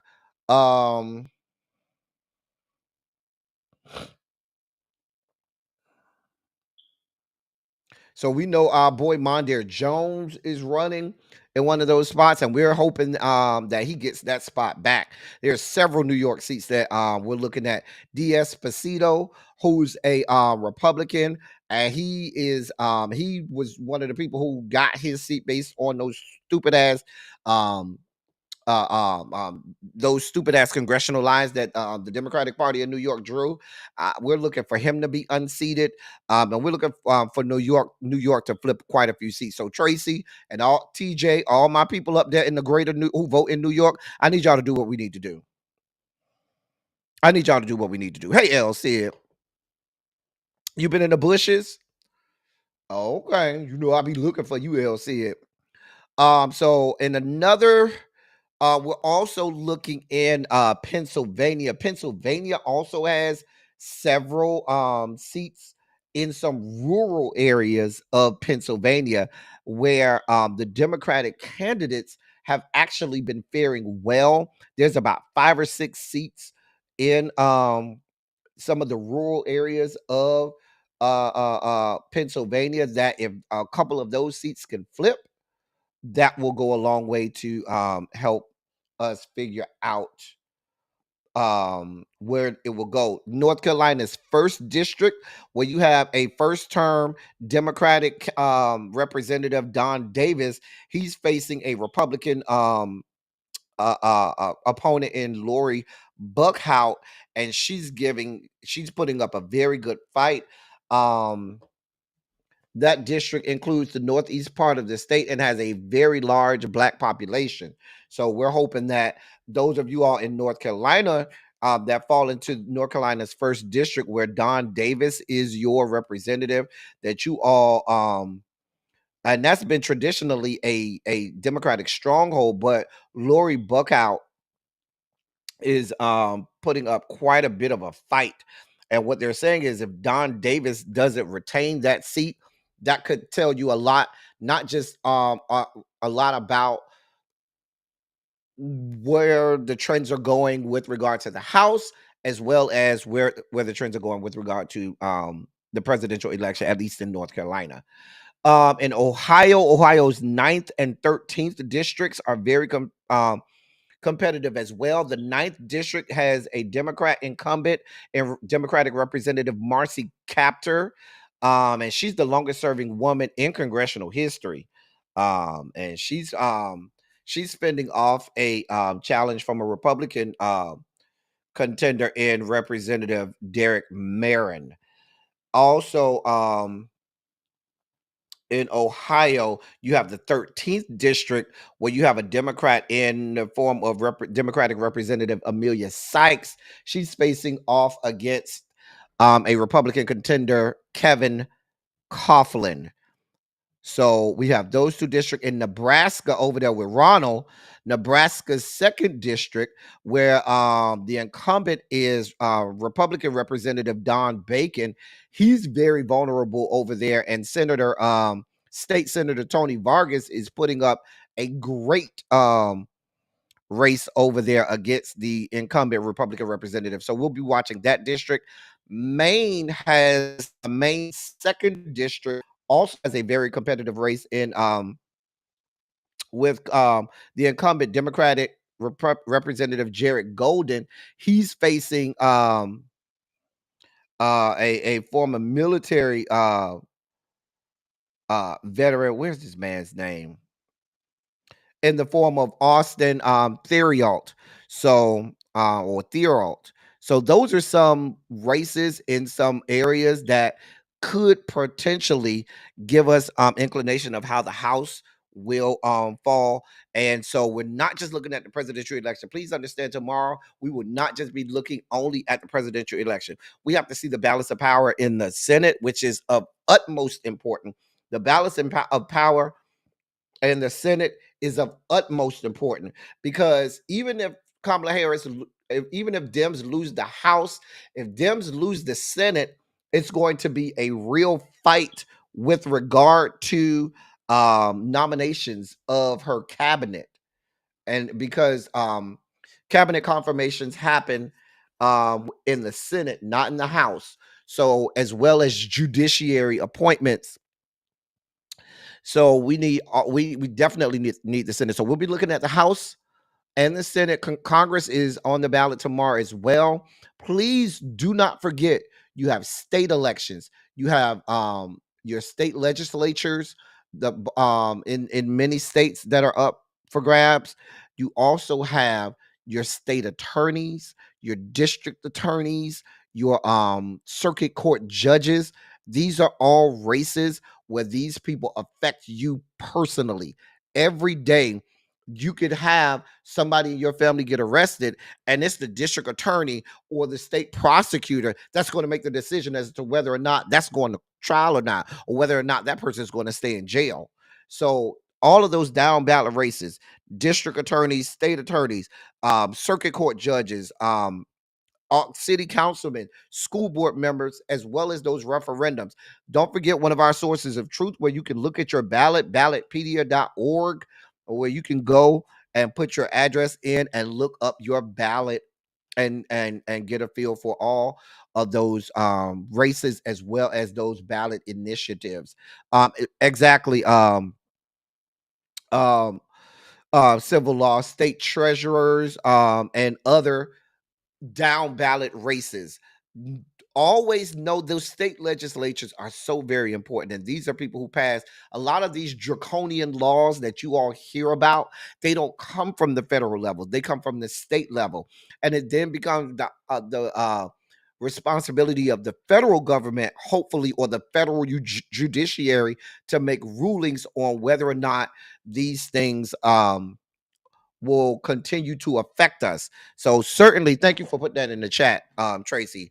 Ballotpedia.org, that is one of our sources of truth. Please go there. If you have not yet voted and you're voting tomorrow, just take a moment tonight, go through it, look at all of those ballot initiatives. It'll tell you what a yes no means, what a vote, what a no vote means, and then you can also look at all of the other down ballot races, because we need all of those down ballot races tomorrow. All right. In more news. Oh, y'all thought he was going? Y'all thought this young man was going? Oh, no. That, my friends, would be y'all's boy, Herschel Walker. Now, the bumbling idiot, Herschel Walker is in the news. Why? Because your former president said if elected, he will make Herschel Walker the person in charge of the U.S. missile shield. Oh, yes, you heard me. The same Herschel Walker who I don't even think knows his own name. The same Herschel Walker who, when he was at this rally, told people to go vote for Donald Trump Jr. on November 5th. Oh, yes. He said, oh, yeah, go on November 5th and elect Donald Trump Jr. Donald Trump Jr. ain't on the ballot nowhere in America. And that's the person who y'all's former president said he will put in charge of the U.S. missile shield.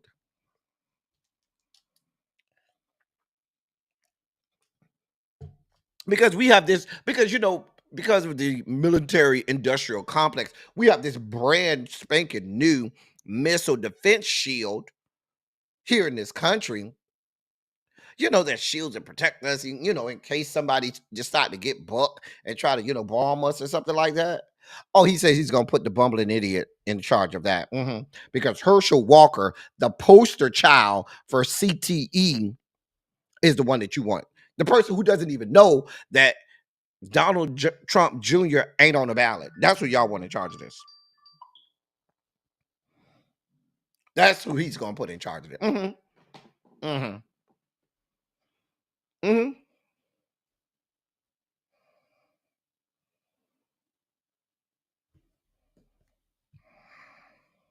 don't know what y'all want from me. I just report on these. I just read what's there. I just report on this stuff. I don't know what y'all want from me.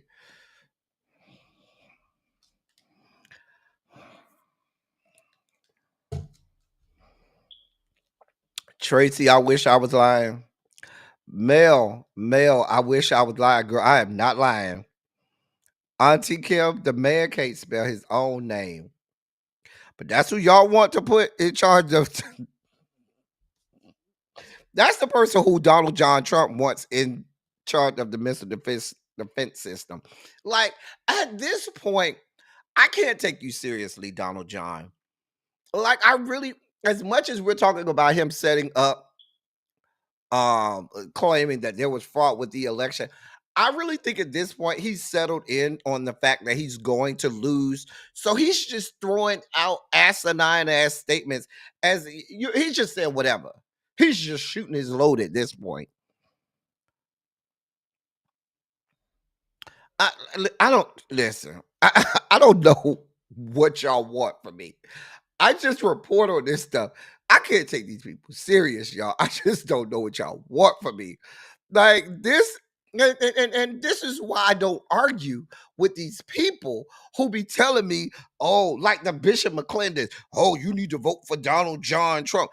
And this is why I don't argue with these people. This is why I'm not going back and forth with these people. I'm not going to try and convince these people of anything, because I mean, if you try to convince somebody not to vote for him, that's an exercise of futility, because they have heard all of the idiotic things just like we have, and they have decided upon themselves that it don't matter to them.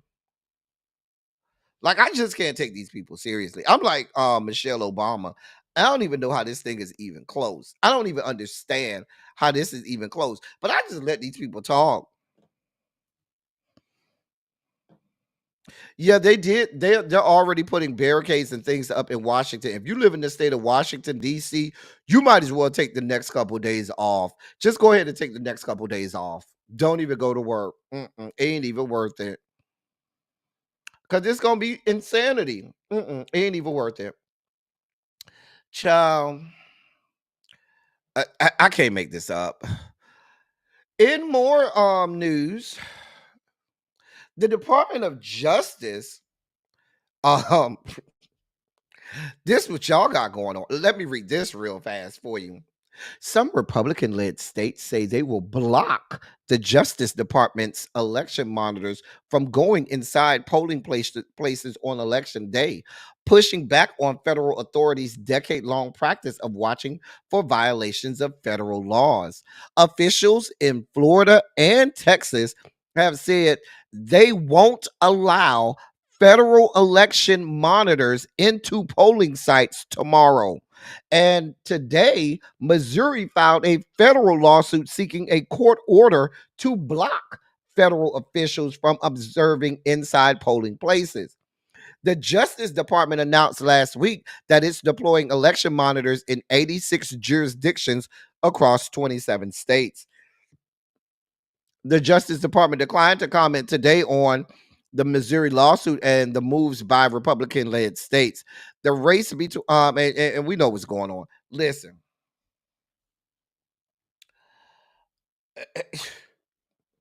you have states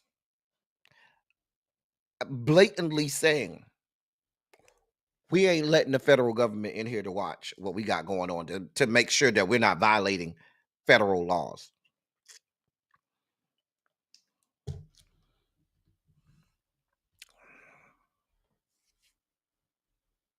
That's what they said.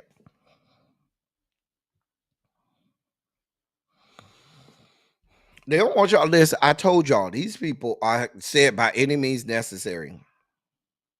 Now, this is this is especially important in states like Texas and Florida, where we have very, very, very close Senate races. Ted Rafael Cruz is in the race for his life right now against Colin Allred, and Trick Scott is in the race of his life against Debbie McCarcel Powell.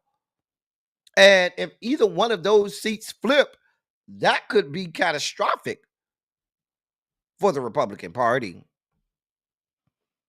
I'm just saying. Well, then there's that, Jason. Now you ain't never lied there. But I just report what's going on. Moving on. In more listen. In more voter disenfranchisement news. Oh, this is a pickle. Let me read this to you. A 17-year-old supporter of former President Donald Trump has been charged with battery after a 70-year-old woman was allegedly punched to the ground on Saturday during a rally for Vice President Kamala Harris in Florida. The teenager wearing a Trump t-shirt allegedly hit Kathleen Tomasco in the stomach, knocking her to the ground and leaving her with hip pain. Mrs. Tomasco, a longtime participant in political events, recounted that the blow caught her entirely off guard, telling news outlets, quote, "I'm standing there and people are moving. This kid just turns around and punched me. I don't know where he came from," end of quote. The alleged attacker's t-shirt featured an image of Donald Trump raising his middle finger in front of an American flag. And the teenager has been antagonizing people at the rally in Stewart County with some of his teenage friends.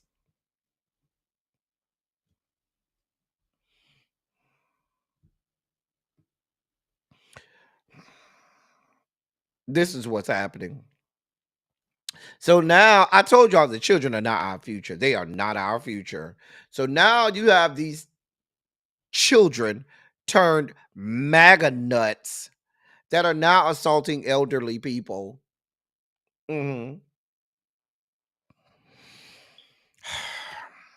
Please don't say you weren't warned.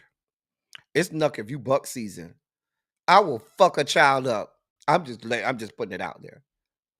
If I'm at a rally and I'm over here not bothering myself and a child comes at me, let me help you understand something. I'm gonna fuck that child up. I'm just gonna let you know how it's going down. I'm gonna fuck him up.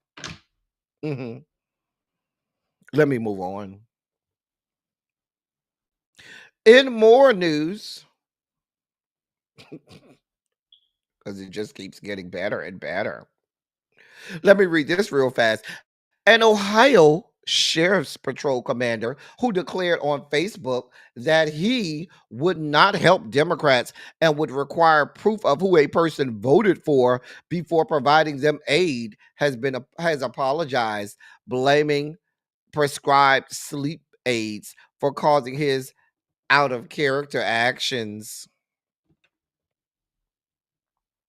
Lieutenant John Rogers, oh yes, you heard me, Lieutenant John Rogers, a 20-year sheriff's veteran, a 20-year sheriff's veteran in Clark County, Ohio, where Springfield ironically is, made the statements in several posts on Facebook, and that's according to news outlets. In one post, he reportedly wrote, quote, "I am sorry. If you support the Democratic Party, I will not help you. The problem is that I know which of you supporters the Democratic Party, which of you supports the Democratic Party, and I will not help you survive the end of days." End of quote. In another post, he said, quote, "People would need to provide proof of who they voted for," end of quote, if they asked him for help. The sheriff's office said Lieutenant Rogers, who has commanded the department's road patrol, would remain on duty with a written reprimand for violating the department's social media policy. Here's what he wrote, quote, "I know I cannot apologize enough, and my apologies may seem empty, but I will continue to apologize as long as necessary. I know it will be difficult for the public to trust me, but I will do everything in my power to start mending that trust. I apologize from the bottom of my heart, and I want to ensure our community that I will always serve to the best of my ability and strive to do better.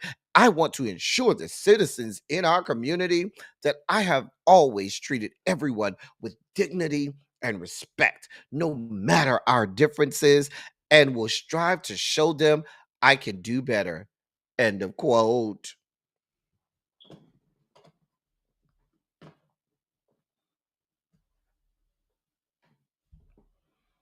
I don't know what y'all want from me.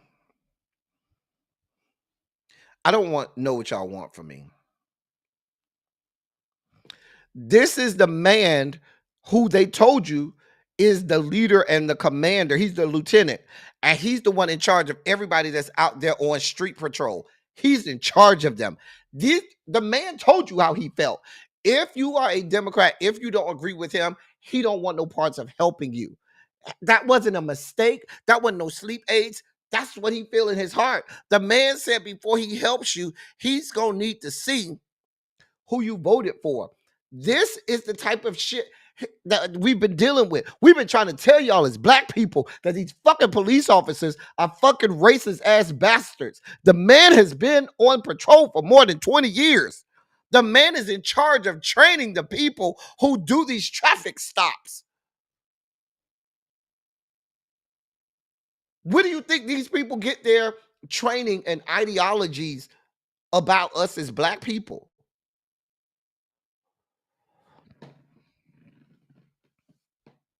This is in Springfield, Ohio, where you got people accusing Haitian people of eating their pets.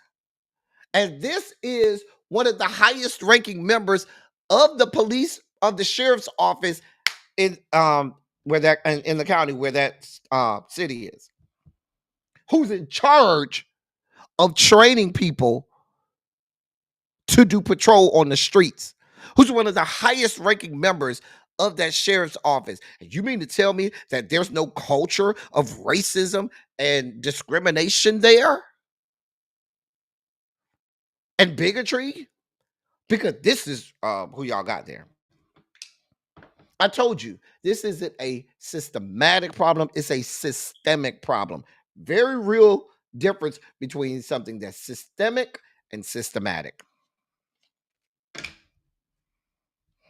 Just a mess. Just a mess. A whole ass mess.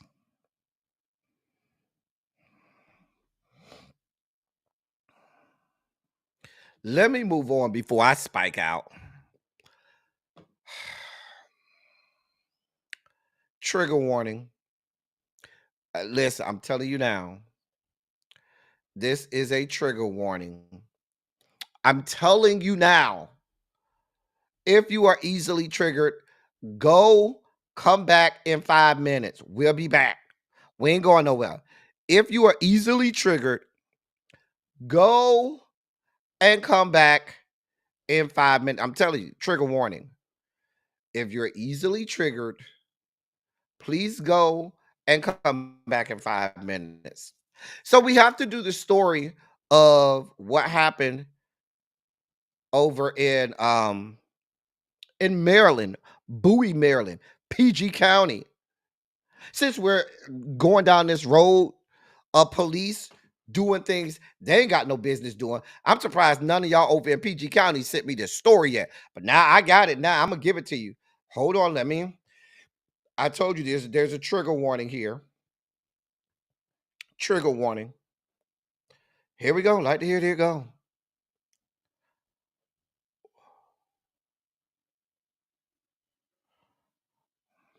Well, not the part with the damn commercial, okay? Let's skip the commercial. Hold on. 5 with that police officer indicted on charges after a shooting last month when he opened fire during a traffic stop. Fox 5's Homa Bash live in Bowie with the first look at the video of that shooting. Homa? Hey guys, good evening. The community has been asking for transparency since this happened, and today they got it with these charges filed and the release of body and dash cam video showing the shooting and exactly what led up to it. And I have to warn you, some of our viewers may find this disturbing.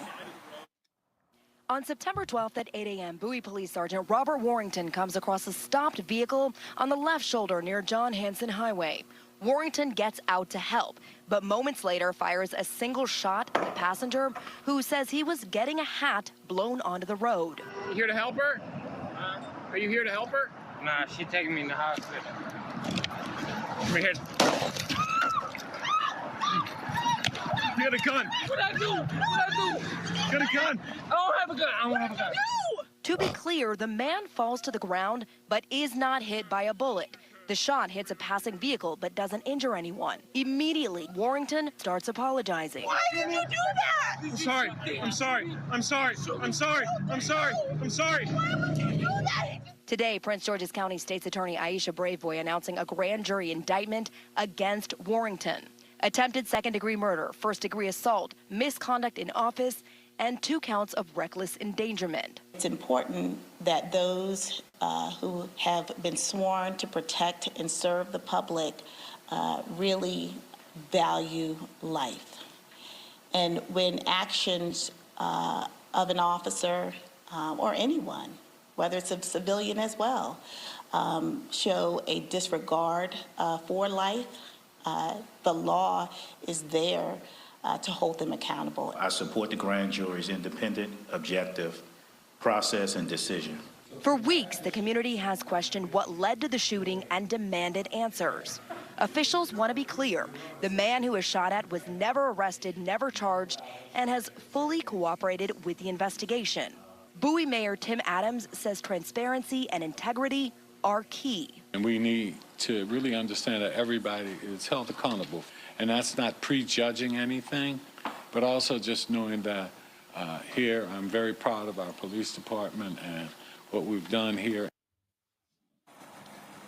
Warrenton is a 12-year veteran of the Bowie City Police Department, now suspended without pay. He has been issued a summons following today's indictment. Will have his first court appearance in the coming weeks. Guys. Here's my problem. Here's my problem. My problem is that this young man is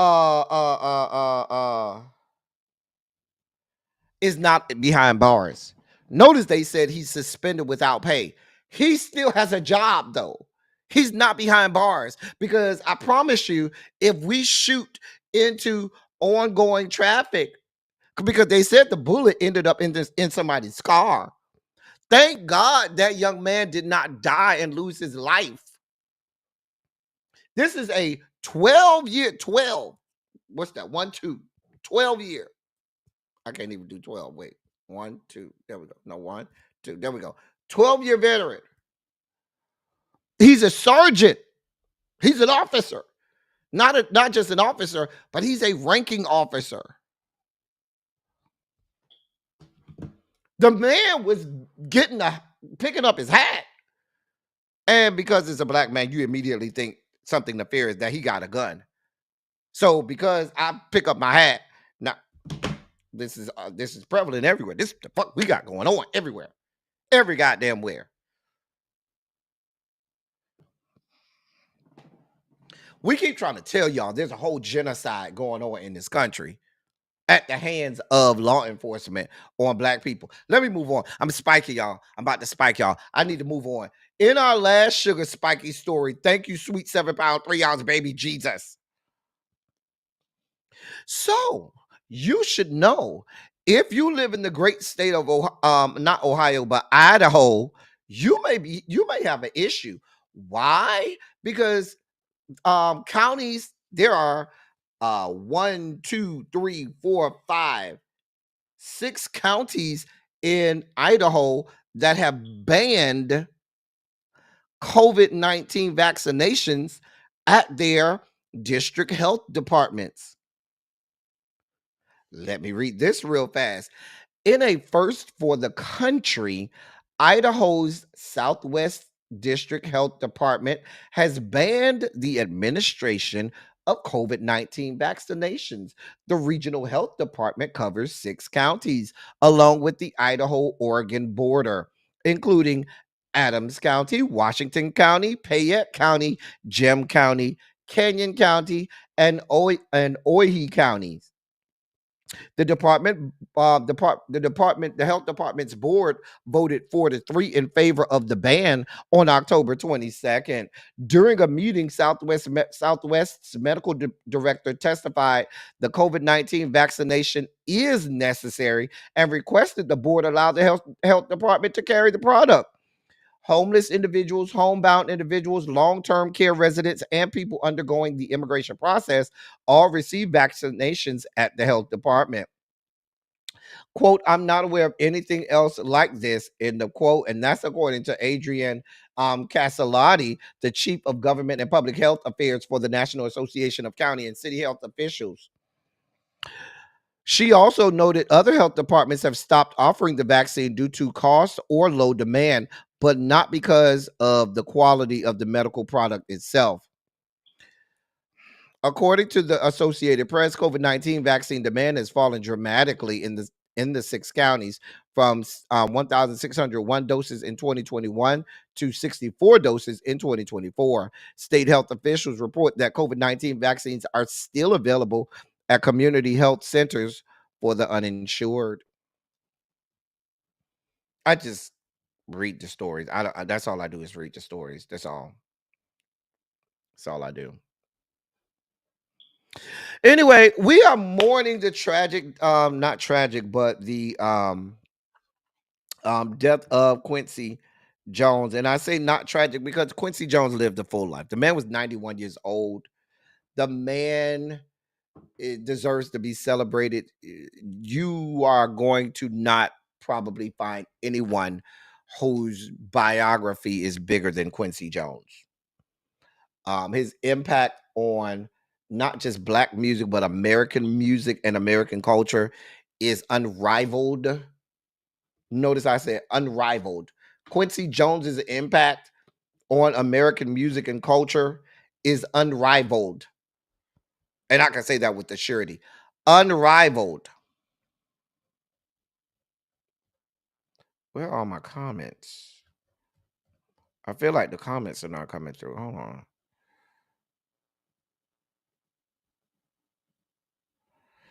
But yeah, Quincy Jones, there is no one that I can think of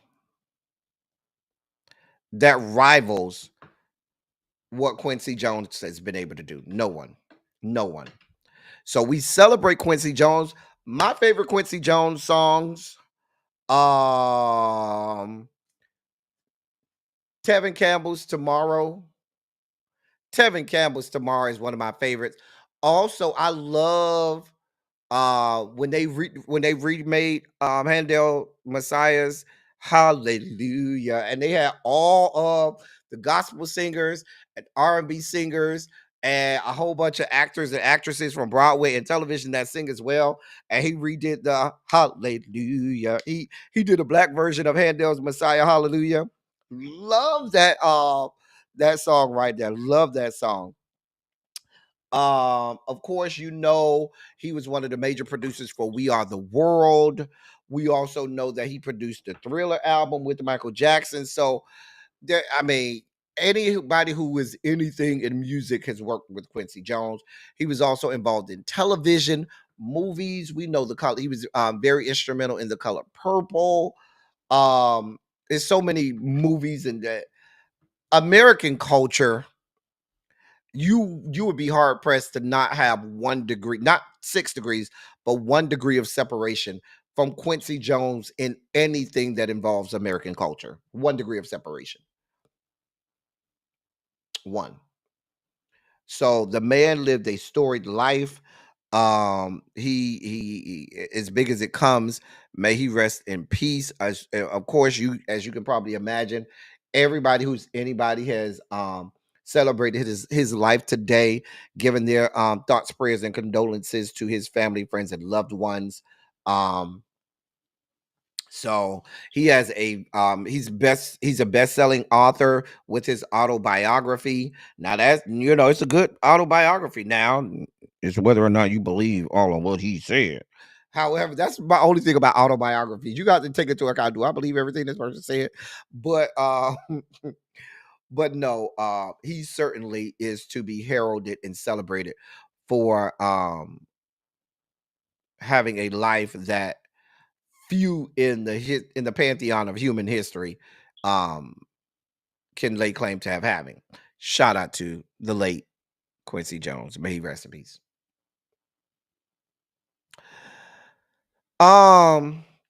Big Booty Rudy Keith Lee is in the news. I call him Big Booty Rudy because Keith Lee got a big old donkey butt. He got a big old former MMA fighter turned food critic and social media influencer. Keith Lee is in the news. He got a big old booty too. I don't care what y'all say. Keith Lee is cute to me. Y'all ain't got to like Keith Lee. Keith Lee is a cutie to me.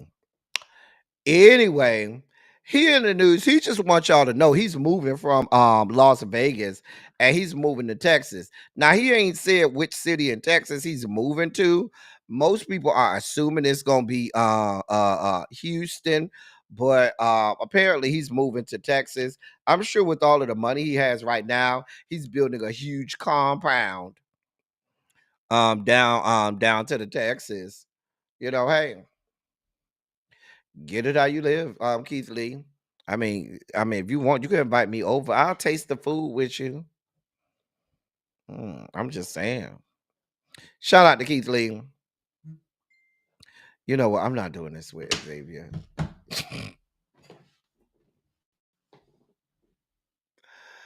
Oh, God. See what I got to deal with y'all with Xavier. Anyway.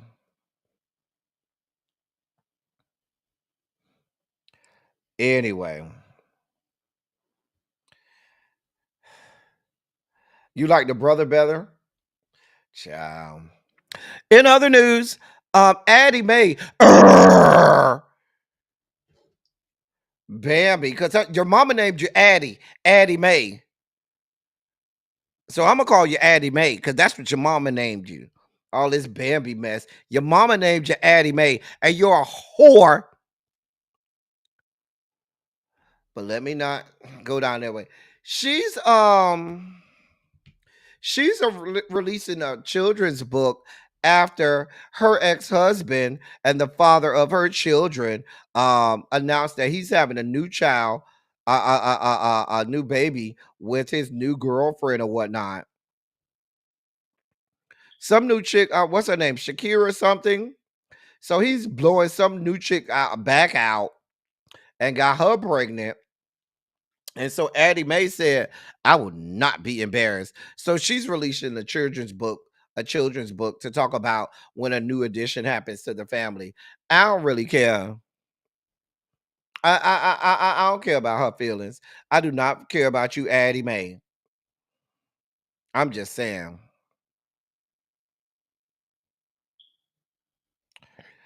Anyway, how is Addie Mae a whore? Lest we forget the scene down to the Love and Hip Hop Atlanta, where they was in the hot tub and she was down to the hot tub with the other whores and skanks with Bobby Valentino and Kirk and Scrappy and them. Remember that? Oh, that wasn't for me. Oh, okay. Scrappy is a whore too. If he needed somebody to whore with, I sure would let him. I met Scrappy a few times. That's a fine young man. I ain't gonna even lie. It's a fine young man. I probably would let him blow my back out. But the difference between me and Addie Mae, I can't get pregnant, Addie Mae. You had several children with him. Oh, yeah, Benzino was there too. Yeah, I forgot he was there too. Thank you, Xavier. Mm-hmm. Mm-hmm. Child. You do get them out, you lose them state of being. And you know Addie Mae ain't shit. She ain't never been shit. I can't stand her. Ooh, she get on my nerves. Anyway, let me move on. The human cockroach, Lil Wayne. Oh my God. He's on record saying, quote, it was ripped away from me when talking about the NFL halftime, the NFL Super Bowl halftime show. He's on record saying, quote, it was ripped away from me. You know what's ripped away from me, Lil Wayne? 5 years of my vision. Every time I have to look at you. Here's what he said, quote, I said to myself, I want to be on stage for the Super Bowl one day in front of my mom. I worked my ass off to get that fucking position, and it was ripped away from me. But this motherfucker right here, they can't take that from me. As he was holding up I guess one of his awards or something, like, end of quote. He was holding up one of his awards. I really don't care. Sir, they didn't rip nothing away from you. We ain't been checking for you in years. We don't care about you. Why don't you go over there with your boy Donald John, and you could go, rap at one of his rallies. That could be your Super Bowl or Donald Trump rally. I don't know. Leave us the fuck alone. Go away from us. Just saying. He did smell nice, Xavier. Remember he was on the plane with me when I was coming from Richmond last year? He smelled real good too. And then me and him sat at a bar down to the Chili's in Miami. And he smelled real good then too. And we drank and talked for a good minute too. Oh, child. Child. Anyway, we don't care about you, Lil Wayne. Go with God. In our last story of the day, what time Really Be going live? She already live. Somebody go over there and check with Really Be, see if she live already. I'm sorry, Really Be. I'm sorry. Tracy, go over there and check. Let me know what time Really Be going live if she ain't already live. In our last story of the day, y'all's girl, because she ain't my girl. She ain't my girl. Y'all's girl Kenya Moore and her, but more importantly, her daughter Brooklyn. Now we loves Brooklyn, can't stand Kenya Moore, but we loves us her daughter Brooklyn. Well, apparently, she released a children's book with her and her daughter. And it sold out in less than 2 hours. Shout out to Brooklyn. I don't give a damn about Kenya, but shout out to Brooklyn. Shout out to 5-year-old Brooklyn co-writing this children's book with her mama, and they say it's sold out in less than 2 hours. That's good shit, Brooklyn. I'm here for Brooklyn. I ain't here for Kenya. Oh, it's no live schedule. Okay. I thought, wasn't Vanessa Williams the first black Miss America? That wasn't Vanessa Williams before Kenya Moore. Wasn't Vanessa Williams before Kenya Moore?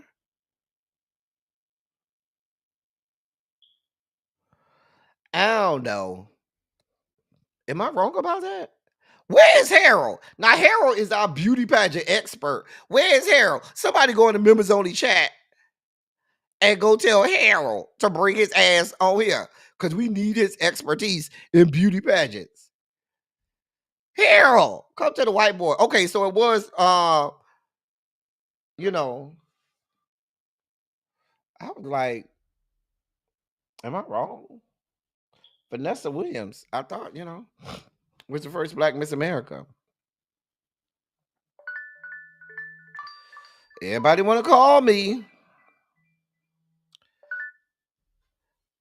Can I call you right back? All right.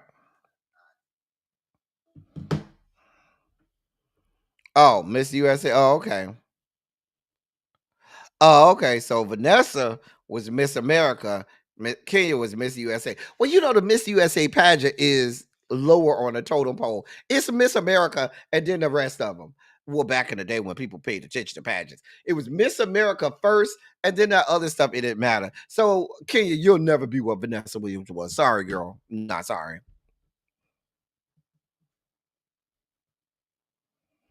Just saying. Give me Vanessa Williams before you give me not that it was only 100 copies, because Universal Goddess said came right out. Well, how many copies was it? Because if it was only 100 copies, that's real easy to sell out. Well, I told you I'm happy for Brooklyn. I don't give a damn about Kenya Moore, but Brooklyn girl, we happy for you, girl. Exactly, Auntie Kim. We here for Brooklyn. Damn Kenya Moore. Yeah. Anyway, how am I rude? Kenya Moore is not no icon to me. I'm sorry. Kenya Moore is not an icon. If y'all say Kenya Moore is an icon, I can't take that from y'all. But Kenya Moore is not an icon to me. I'm sorry. Vanessa Williams, yes. Kenya Moore, not so much. I'm saying. I'm just saying. I'm just going to be real honest.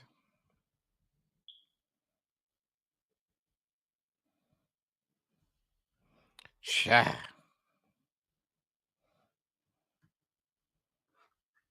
That's what make her iconic, being on the House Skanks.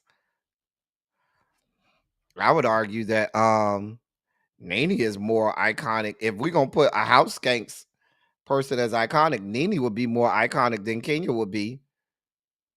If we go a House Skanks, child, who am I? Who the hell am I? Anyway, I ain't got nothing for you, Kenya Moore. Leave me alone. That's all we got today, y'all. Listen, tomorrow is coming, y'all. I want to be able to laugh today, y'all, and have some good time. We're gonna laugh tomorrow, y'all. We're gonna have a good time. Of course, Cams will be here tomorrow. Sean will be here. We'll get ready to be up here as well. And we'll do some real election coverage tomorrow. My goal is to get off the listen. The latest I'm staying up tomorrow is 2 a.m. Once it get to 2 a.m., I'm logging off and going to bed.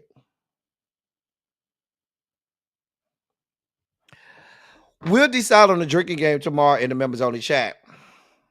Cause I can't have as many drinks as y'all can have. I have to provide stellar coverage of tomorrow night's results. Just saying.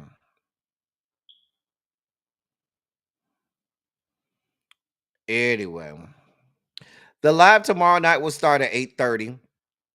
There's no need for us to go any earlier than 8:30.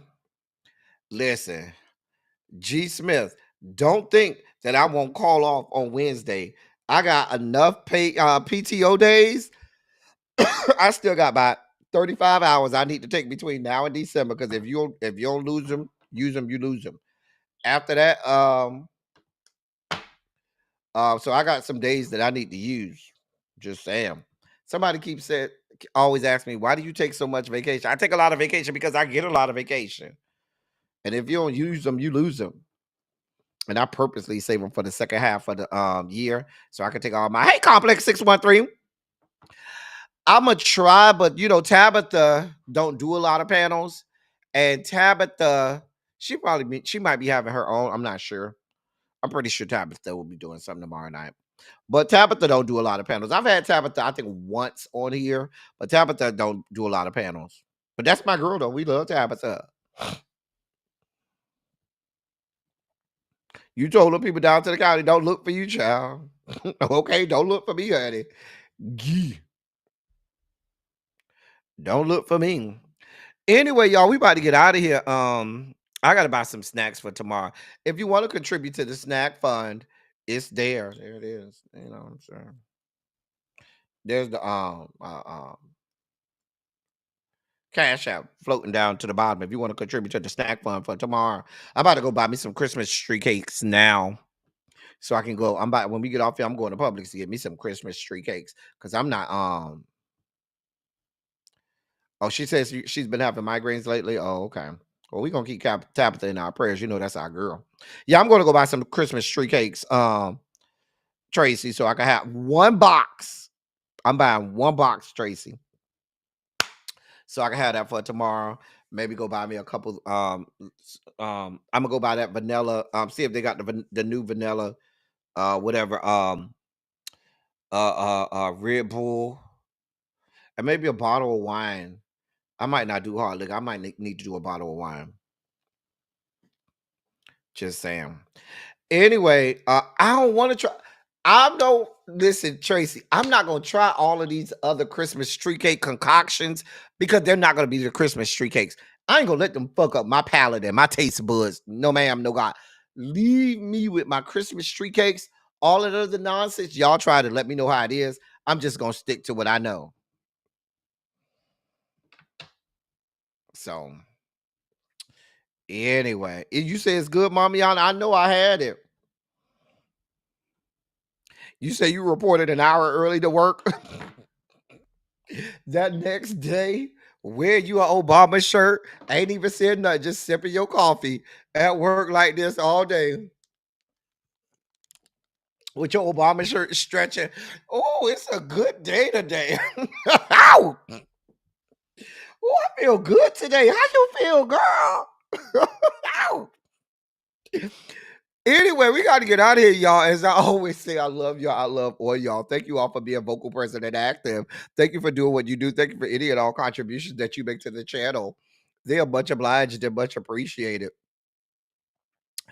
Yeah, tomorrow, actually, to tell y'all what I'm doing tomorrow morning, I am going with some of my fraternity brothers, and we're going to go, each of us are going to different polling sites. And so I'm going to spend the morning. We have this thing where we stand in line for the elderly people. So any older lady or older gentleman, anybody that's elderly, we will stand in line for them.